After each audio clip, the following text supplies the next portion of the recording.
শিক্ষার্থীবৃন্দ, সবাইকে স্বাগত জানাচ্ছি আজকের ক্লাসে। আমি ডক্টর মোহাম্মদ রাজু আহমেদ, সহযোগী অধ্যাপক, রাষ্ট্রবিজ্ঞান বিভাগ, কুমিল্লা ভিক্টোরিয়া সরকারি কলেজ।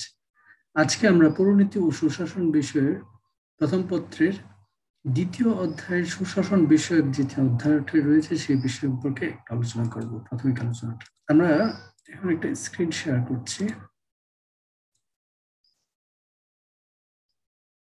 আমরা ইতিমধ্যে বলেছি যে আমরা পৌরনীতি ও সুশাসন প্রথম পত্র সম্পর্কে আজকে ক্লাসটি।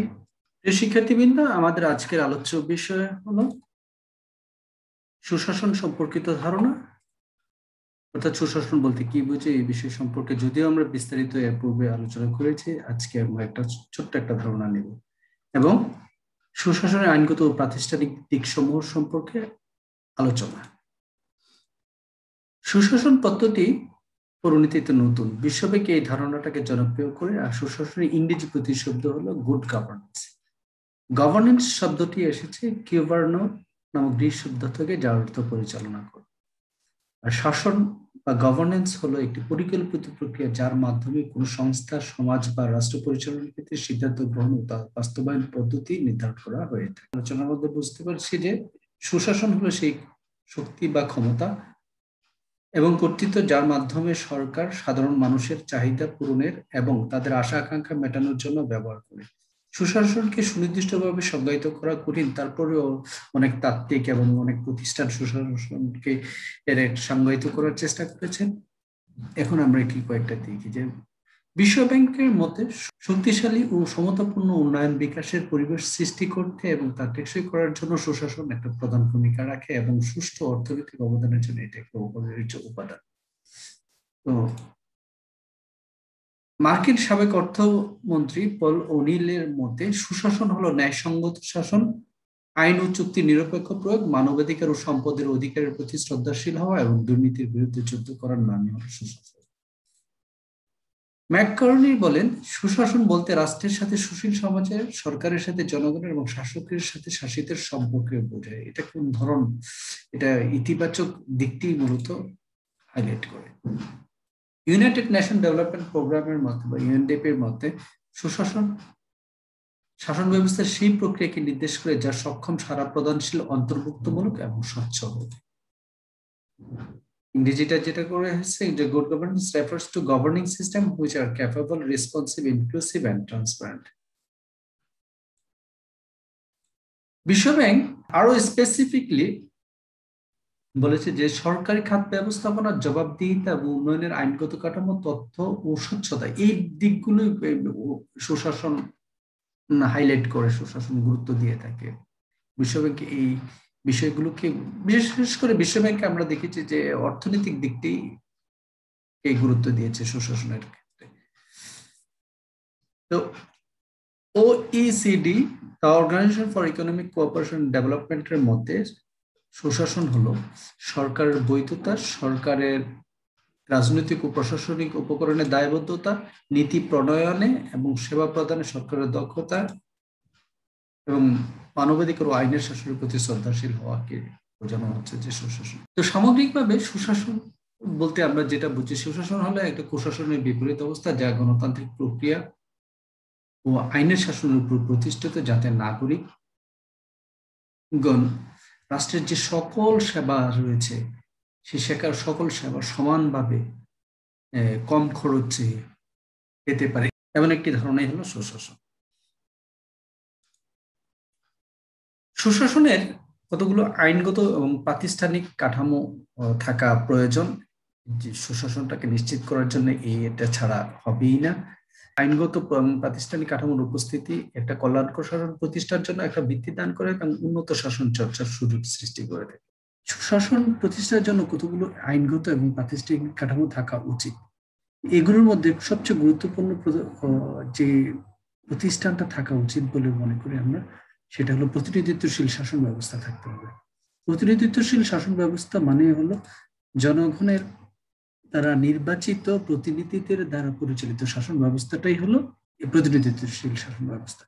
প্রতিনিধিত্বশীল শাসন ব্যবস্থা আর পরে যে দিকটা খুব গুরুত্বপূর্ণ, সুশাসনের জন্য, সেটা হলো আইনের অনুশাসন। আইনের অনুশাসন বলতে আমরা কয়েকটা বিষয়কে বুঝি, সেটা হলো ইকুয়ালিটি আন্ডার দ্য ল, আইনের দৃষ্টিতে সমতা, আইনের স্বচ্ছতা, স্বাধীন বিচার বিভাগ এবং সকলের জন্য এটা উন্মুক্ত আইন বা একই ধরনের আইনের ব্যবস্থা থাকা উচিত। আমরা যদি এটা আরেকটু বিস্তারিত বলি, সেটা হলো আইনের শাসনটা হলো ন্যায়সঙ্গত আইনি কাঠামোর উপস্থিতি যা সকল নাগরিকের জন্য সমান ও নিরপেক্ষ আইন প্রয়োগ নিশ্চিত করে এবং স্বেচ্ছাচারিতা রোধ করে।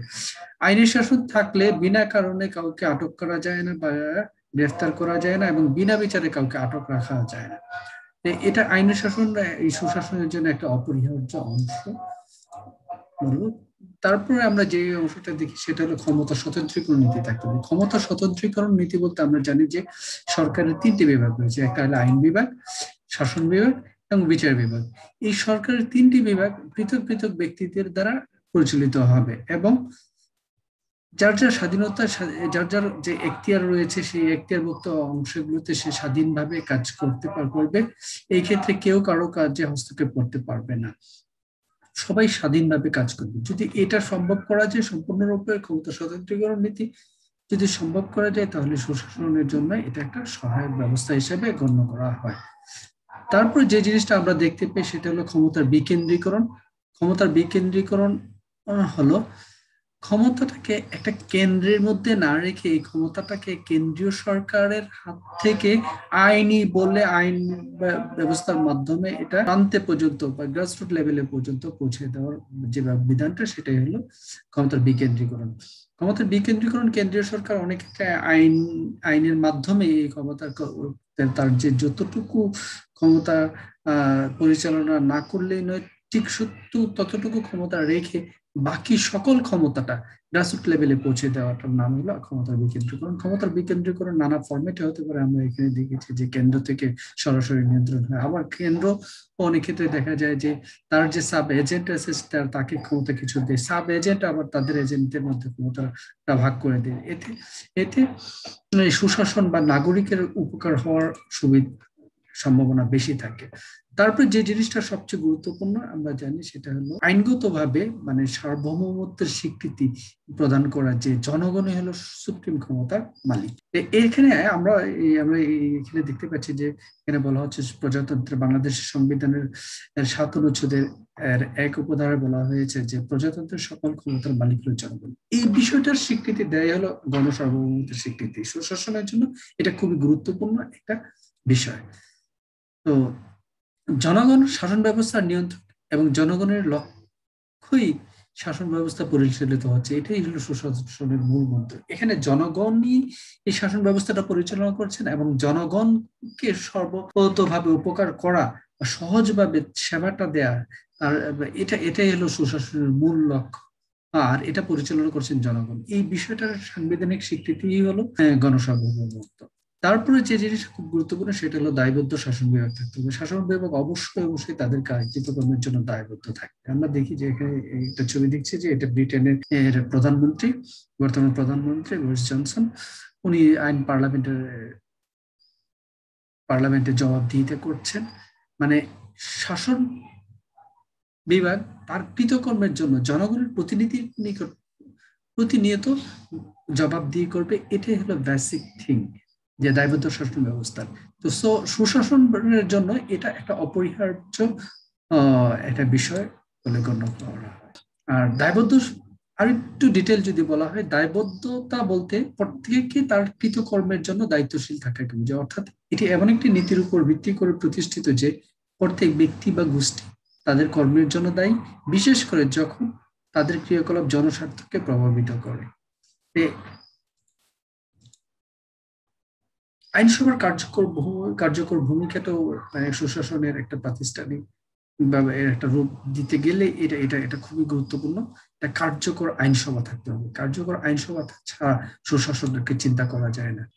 আইনসভা ভাইব্রেন্ট থাকবে, আইনসভার সরকারি দল বিরোধী দলের সমান উপস্থিতি থাকবে এবং আইনসভায় সব শাসকবৃন্দ বা মন্ত্রিপরিষদ আইনসভার নিকট তার কার্যক্রমের জন্য জবাবদিহি করবে, কারণ আইনসভার সদস্যরা হলো জনগণের প্রতিনিধিদের দ্বারা নির্বাচিত। সো আইনসভার কার্যকর ভূমিকার উপরে শাসন বিভাগ কে নিয়ন্ত্রণ করার বিষয়টা এখানে গুরুত্বপূর্ণ হয়ে দাঁড়ায়, এবং শাসন বিভাগকে কতটুকু নিয়ন্ত্রণ করা যাবে বা শাসন বিভাগ তার স্বেচ্ছাচারিতার যে কন্ট্রোল করার বিষয়টা, এটা সারা রাষ্ট্রবিজ্ঞানের একটা গুরুত্বপূর্ণ আলোচনার বিষয়, যে এটা হলো এই শাসন বিভাগ তার ক্ষমতাটা দিন দিন ভাবে বাড়াচ্ছে। এই বাড়ানোটা সংকোচন করার জন্য আইনসভার কার্যকর ভূমিকা থাকতে হবে। আইনসভার যদি কার্যকর ভূমিকা পালন করতে পারে, তাহলে একটা দায়বদ্ধ শাসন বিভাগ প্রতিষ্ঠা করা উচিত। দায়বদ্ধ শাসন বিভাগ প্রতিষ্ঠা করতে পারলেই জনগণ তার সর্বোচ্চ শাসনটা পেতে পারবে, যেটা সুশাসনের একটা মূল কথা। আরেকটা গুরুত্বপূর্ণ বিষয় হলো স্বাধীন বিচার বিভাগ থাকতে হবে। বিচার বিভাগ অবশ্যই স্বাধীন হতে হবে। বিচার বিভাগ স্বাধীন এবং নিরপেক্ষ ভূমিকার উপরে সুশাসনের অনেকাংশেই আমরা দেখতে পাই যে আইনগত এবং প্রাতিষ্ঠানিক কাঠামোর একটা গুরুত্বপূর্ণ অংশ। স্বাধীন বিচার বিভাগ যদি না থাকে, তাহলে জনগণ তার অধিকার থেকে বঞ্চিত হবে এবং যে জনগণ যে মৌলিক অধিকারগুলো সেগুলো সুরক্ষিত হবে না। আইনের শাসন কোনোভাবে প্রতিষ্ঠা করা যাবে না। এই জন্য স্বাধীন বিচার বিভাগ খুবই গুরুত্বপূর্ণ সুশাসন প্রতিষ্ঠার জন্য। সুশাসন প্রতিষ্ঠার জন্য আরেকটা খুব গুরুত্বপূর্ণ দিক হলো আমলাতন্ত্র। আমলাতন্ত্র বলতে আমরা বুঝি যে সরকারের যে স্থায়ী দক্ষ বেতনভুক্ত যে চাকরিজীবী শ্রেণীটা রয়েছে, সেটা আমলাতন্ত্র। এই আমলাতন্ত্র অবশ্যই নিয়ন্ত্রিত হতে হবে, রেসপন্সিভ হতে হবে এবং দক্ষ হতে হবে। এটা সুশাসনের মেজর কথা। আমলাতন্ত্র যদি রাজনৈতিক নির্বাহীর কর্তৃত্বাধীন না থাকে, তাহলে আমলাতন্ত্র অতি ক্ষমতায়িত হয়ে যাবে। এই অতি ক্ষমতায়িত আমলাতন্ত্র অবশ্যই এই গণতন্ত্রের জন্য এবং সুশাসনের জন্য একটা হুমকি স্বরূপ।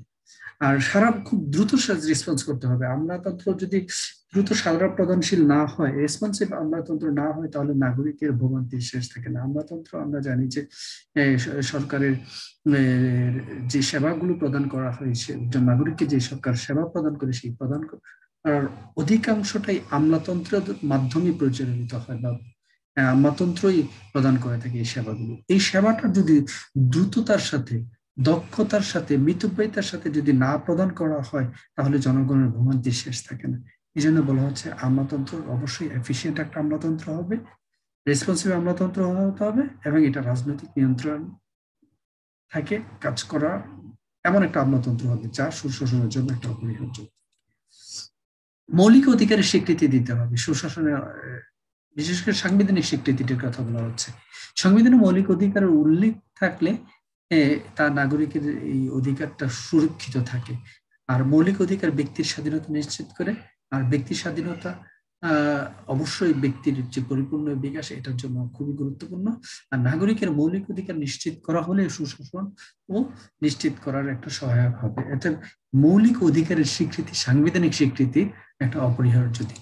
আমরা জানি যে বাংলাদেশ সংবিধানের ৩য় ভাগে ২৬ অনুচ্ছেদ থেকে শুরু হয়ে এই মৌলিক অধিকারগুলো আমরা এখানে এই ছবিটাতে দেখতে পাচ্ছি যে বাংলাদেশ সংবিধানে মৌলিক অধিকারগুলো উল্লেখ করা হয়েছে ৩য় ভাগে। মৌলিক অধিকারগুলো এগুলো অনেকগুলো অধিকার, এবং এর মধ্যে যেমন আইনি দৃষ্টিতে সমতা, ধর্ম প্রভৃতি পালনের ক্ষেত্রে বৈষম্য করা যাবে না, চলাফেরার স্বাধীনতা, সংবাদপত্রের স্বাধীনতা ইত্যাদি ইত্যাদি অনেকগুলো স্বাধীনতার স্বীকৃতি বাংলাদেশ সংবিধানে দিয়েছে। এটা সুশাসনের জন্য খুব গুরুত্বপূর্ণ একটা বৈশিষ্ট্য। স্বাধীন গণমাধ্যম থাকতে হবে। স্বাধীন গণমাধ্যম ছাড়া সুশাসন প্রতিষ্ঠা করা একটা মানে অসম্ভব একটা ব্যাপার। গণমাধ্যম যদি স্বাধীন না হয়, মানে সে যদি নিয়ন্ত্রিত হয়, তাহলে সে সুশাসনের যে নাগরিকের যে দিকগুলো সেগুলো সুন্দরভাবে ফুটিয়ে তুলতে পারবে না। আসলে নাগরিকের যে সেবাগুলো পাচ্ছে বা নাগরিক যা পাওয়া উচিত সরকারের কাছ থেকে, যে এ ধরনের সেবা পাওয়া উচিত, এটা যথাযথভাবে পাচ্ছে কিনা স্বাধীন গণমাধ্যমে আনলে এটা তুলে ধরতে পারে। এতে সুশাসনের জন্য এই গণমাধ্যমের স্বাধীনতা একটা অপরিহার্য দিক। দল ব্যবস্থা আমরা জানি যে মানে গণতান্ত্রিক ব্যবস্থার একটা অপরিহার্য দিক হলো দল ব্যবস্থা। বহুদল ব্যবস্থা যদি থাকে, তাহলে বহু মতের প্রকাশ এবং সমন্বয় করা সম্ভবপর হয়। আর দল ব্যবস্থা সরকারের ভূমিকাকে জনমুখী করার জন্য এটা গুরুত্বপূর্ণ ভূমিকা পালন করে। আর জনগণ ও সরকারের মধ্যে যে সতিবন্ধন সেটাও দল ব্যবস্থা করে থাকে। দল আমরা জানি যে এই দল প্রত্যেকটা যে রাজনৈতিক দলগুলো ছিল এর দলগুলোর যে আমরা বলবো যে গ্রাসরুট লেভেল থেকে একদম কেন্দ্রীয় পর্যায় পর্যন্ত তাদের একটা কাঠামো রয়েছে, প্রত্যেকটা দলের একটা কাঠামো রয়েছে। এবং এই এই এই কাঠামোটা মূলত এই দল ব্যবস্থার কারণে খুব সুসংগঠিত ভাবে গ্রাসরুট একেবারে তৃণমূল পর্যায় থেকে একদম কেন্দ্রীয় পর্যায় পর্যন্ত জনগণের চাওয়া পাওয়ার বিষয়গুলো সেই দলগুলো কার্যকরভাবে যথাযথভাবে সুচারুভাবে তুলে ধরতে পারে সরকারের নিকট। আর এটা সুশাসনের জন্য খুবই অপরিহার্য। যদি আর একটা দল যদি থাকে তাহলে সেই ক্ষেত্রে এই সুশাসন প্রতিষ্ঠা করা সম্ভবপর হবে না, আমাদের দল ব্যবস্থাও কার্যকর হবে না। এতে সুশাসনের জন্য দল ব্যবস্থাটা, পলিটিক্যাল সিস্টেমটা অবশ্যই একটা বহুদলীয় ব্যবস্থা থাকতে হবে। আরেকটা খুব গুরুত্বপূর্ণ দিক হলো ন্যায়পাল থাকতে হবে। ন্যায়পাল থাকতে হবে না, আর ন্যায়পাল হলো পার্লামেন্ট কর্তৃক নিযুক্ত কমিশনার বা কর্মকর্তা যিনি সরকার মন্ত্রণালয় সরকারি কোনো প্রতিষ্ঠান বা কর্মকর্তার বিরুদ্ধে উত্থাপিত অভিযোগ তদন্ত করেন। আর এটা মূলত সরকারি কর্মকর্তাদের নিয়ন্ত্রণ করার জন্য এই ন্যায়পাল ব্যবস্থাটা। বাংলাদেশ সংবিধান আমরা এখানে দেখছি যে বাংলাদেশ সংবিধানের ৭৭ অনুচ্ছেদে এখানে বলা হয়েছে যে ন্যায়পাল প্রতিষ্ঠার একটা বিধান রাখা হয়েছে। তো এখানে বলা হয়েছে যে সংসদ আইনের দ্বারা ন্যায়পালের পদ প্রতিষ্ঠার জন্য বিধান করতে পারে। সংসদ আইনের দ্বারা ন্যায়পালকে কোনো মন্ত্রণালয়ের সরকারি কর্মচারী বা সংবিধিবদ্ধ সরকারি কর্তৃপক্ষের যে কোনো কার্যকর সম্পর্কে তদন্ত পরিচালনার ক্ষমতা সহ যেরূপ ক্ষমতা কিংবা যেরূপ দায়িত্ব প্রদান করবেন ন্যায়পাল সেরূপ ক্ষমতা ও দায়িত্ব পালন করবেন। বাংলাদেশে আমরা জানি ন্যায়পাল আইন রয়েছে, বাট এই জিনিসটা এখনো কার্যকর নয়। এটা সুশাসন এর একটা সহায়ক বিষয় হতে পারে যে ন্যায়পাল উপস্থিতি। দুর্নীতি দমনে একটা সহায়ক প্রতিষ্ঠান থাকা উচিত। আমরা জানি যে সুশাসনের অন্যতম বড় চ্যালেঞ্জ হলো দুর্নীতি। এই দুর্নীতিটা যদি আধুনিক রাষ্ট্র ব্যবস্থায় দুর্নীতি সুশাসন ও উন্নয়নের একটা বিরাট অন্তরায়। এই দুর্নীতি দমনে একটা সহায়ক প্রতিষ্ঠান যদি থাকে তাহলে এটা দুর্নীতির ক্ষেত্রে বিভিন্ন বিষয়ে তদন্ত করতে পারে। এটা সরকারি দুর্নীতি হলে বেসরকারি দুর্নীতি করতে পারে, এই সম্পর্কে গবেষণা করতে পারে এবং জনগণের মধ্যে এটা সচেতনতা তৈরি করতে কাজ করে। আমরা জানি যে সুশাসনের অন্যতম বিরাট একটা প্রতিবন্ধকতা হলো দুর্নীতি উপস্থিতি বা দুর্নীতির সহায়ক একটা পরিবেশ থাকা। তো এই দুর্নীতি দমনের জন্য একটা সহায়ক প্রতিষ্ঠান থাকতে হবে। এটা মানে সুশাসনের জন্য সহায়ক হবে। আমরা জানি যে বাংলাদেশের দুর্নীতি দমন কমিশন বা দুদক যেটা রয়েছে সেটা দুর্নীতি দমনের জন্য এটা সহায়ক প্রতিষ্ঠান, যা দুর্নীতির বিষয়ে তদন্ত, মামলা পরিচালনা এবং দুর্নীতি সম্পর্কে জনগণের মধ্যে সচেতনতা তৈরি করতে একটা কার্যকর ভূমিকা পালন করছে। সর্বোপরি সুশীল সমাজের উপস্থিতি থাকতে হবে সুশাসন প্রতিষ্ঠার জন্য। সুশীল সমাজ শব্দটিকে বেসরকারি সংস্থা বা এবং প্রতিষ্ঠানের সমষ্টি হিসেবে বোঝানো হয় যা নাগরিকের স্বার্থের ব্যাপারে আগ্রহী হয় এবং সমাজের কোনো ব্যক্তি বা সংগঠন যা সরকার নিরপেক্ষ হয়ে থাকে। মধ্যগত সুশীল সমাজ হল সমাজের ওই শ্রেণীটা যারা সরকারি কর্মকর্তা নয় বা সরকারি কার্যক্রমের সাথে জড়িত নয়, বাট সমাজের সামষ্টিক কল্যাণের জন্য, সমাজের গ্রেটার ইন্টারেস্টের জন্য ভূমিকা পালন করে থাকে। এমন একটা সুশীল সমাজ সক্রিয় উপস্থিতি থাকাটা সুশাসনের জন্য খুবই অপরিহার্য। কেননা আমরা জানি যে সুশীল সমাজ যদি সক্রিয় থাকে, বিভিন্ন বিষয়ে যে ইনজাস্টিস হয়, বিভিন্ন দুর্নীতি হয়, বিভিন্ন ধরনের পরিবেশ বিরোধী কাজ হয়, যে সেইগুলোর ক্ষেত্রে এই সুশীল সমাজ যদি সক্রিয় থাকে, সোচ্চার থাকে, তাহলে এই ক্ষেত্রে এটা যে শাসক শ্রেণী হোক, নির্বাহী বিভাগ হোক বা শক্তিশালী গোষ্ঠী হোক, তারা এটা করতে সাহস পায় না, যা সুশাসনের জন্য খুব গুরুত্বপূর্ণ। তো আমরা এই যে সুশাসন নিয়ে আলোচনা করলাম, যে সুশাসনের জন্য এই উপরোক্ত যদি কাঠামোগুলো, আইনগত কাঠামো এবং প্রতিষ্ঠানগুলো যদি থাকে, তাহলে সুশাসনের জন্য বা সুশাসন প্রতিষ্ঠার সহায়ক হবে এবং সুশাসনটা একটা সমাজে দীর্ঘস্থায়ী রূপ লাভ করতে পারে এবং সুশাসনের যে উপকারটা গণমানুষ পেয়ে থাকতে পারবে। তো সবাইকে ধন্যবাদ। আজকের মতো এখানে শেষ করছি।